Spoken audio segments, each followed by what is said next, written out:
Pastor Z, upenda Pastor Z Oyando, ambaye atajiintroduce hivi punde na aweze kutuelezea story yake, mahali alipotoka mpaka saizi ambapo Mungu amemfikisha. Najua hiyo story ni ndefu, tunaweza kuchukua siku nzima mpaka cows wafike nyumbani, mpaka ng'ombe warudi nyumbani, lakini bila shaka ata editor atuambie vile vitu ambavyo tunataka kusikia, ili kusudi pia msikilizaji kuku encourage wewe popote pale ulipo.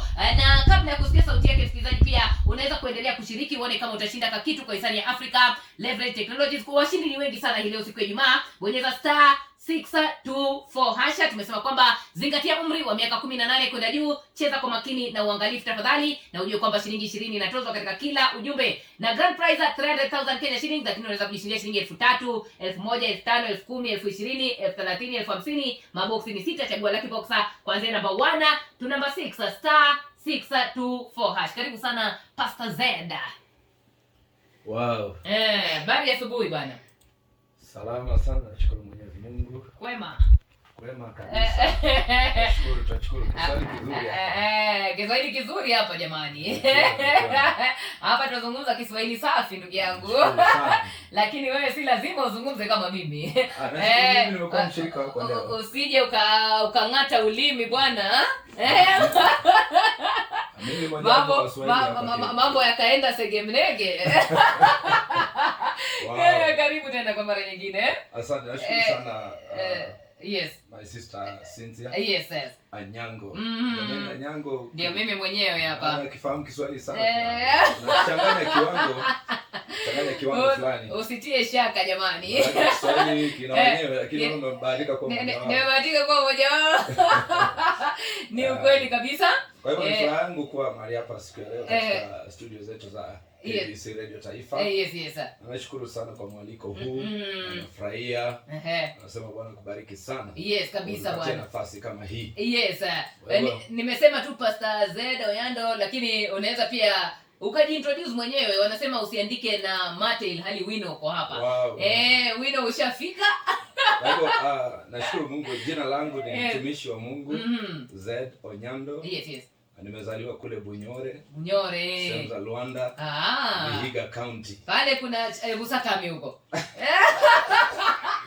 Najua tu Busakami huko, maana yake ndio kuna mafans wetu wengi sana pale. Mahali pale ni pazuri. Pazuri kabisa. Pazuri, watu wanapenda Mungu. Na pia watu ni watu wenye furaha sana. Ni ukweli kabisa. Ni mji mdogo ambao una mambo mengi na activities mingi mingi sana. Pia kuna kabila nyingi sana, watu wamechanganyikana. Ni cosmopolitan ni cosmo. Na ni ngumu sana hata watu kuzungumza lugha nyumbani. Na watu wengi ni kutoka sehemu mbalimbali. Okay. Na hiyo ndio nzuri bwana, hii Kenya ni yetu sote, sio? Kenya ni yetu. Pale tunashukuru Mungu kwa sababu tumelelewa pale. Tumezaliwa pale. Nimesoma pale. Pale Bunyore. Pale Bunyore. Hapo Busakami umesema. Hapo Busakami hapo. Hapo ni maeneo ambayo tumecheza mpira sana. Yes. Ni nzuri sana la kucheza mpira.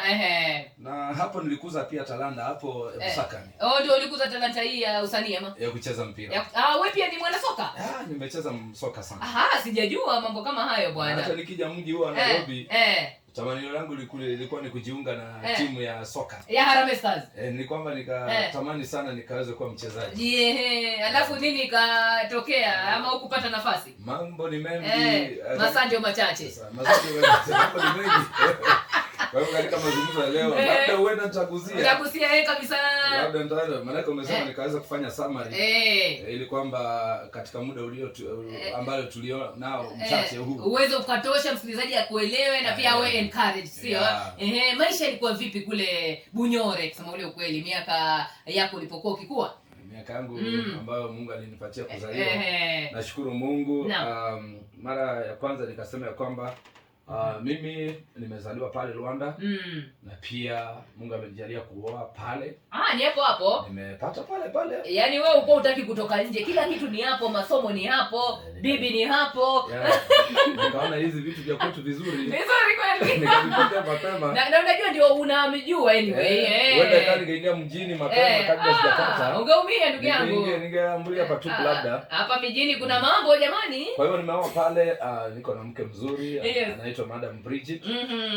Pia niko na watoto wengi, wanaume, vijana kwa wavulana, wasichana. So Bwana ametubariki sana. Ni kweli. Na tunaendelea kutumikia Mungu hapa Nairobi. Lakini mwanzo wa safari umeanza Luanda. Lazima kuwe na, yani safari lazima iwe na ncha yake, sio? Ilianza wapi? Luanda. Na Luanda pale nilipozaliwa nikiwa mwaka wa 83. Nimekuwa darasa la 4, darasa la 5. Yes, 83. Nimefika darasa la 5. Mambo yakafanyika vile alivyofanyika. Yakafanyika vipi? Nikajipata niko peke yangu. Uko peke yako kivipi? Ni darasa la 5 peke yako? Nikajipata niko peke yangu. Bwana, baba na mama wametengana. Mwaka huo 83.